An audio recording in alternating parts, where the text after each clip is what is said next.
Nobel prize 2023 का ऐलान कर दिया गया है, जिसमें ईरान में खवातीन पर जुल्म के खिलाफ जद्दोजहद करने के लिए जेल में बंद खातून सहाफी और एक्टिविस्ट नरगिस मोहम्मदी को नोबेल पीस प्राइज से नवाजा गया है। नोबेल कमेटी ने माना है कि उन्होंने खवातीन की आजादी और उनके हक के लिए आवाज उठाई है।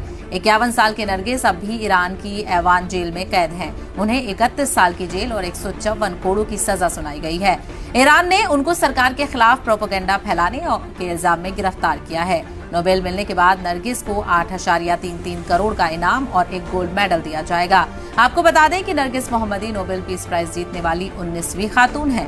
वाज़ेह हो, एक इंटरव्यू में नरगिस बता चुकी हैं कि वो लंबे वक्त से अपने परिवार के लोगों से नहीं मिली है। हैरान करने वाली बात तो यह है कि उन्होंने 8 साल से अपने बच्चों को देखा तक नहीं है। उन्होंने आखिरी बार अपनी जुड़वा बेटियों अली और कियाना की आवाज 1 साल पहले सुनी थी। नरगिस की दोनों बेटियां उनके शौहर तागी रहमानी के साथ फ्रांस में रहती हैं।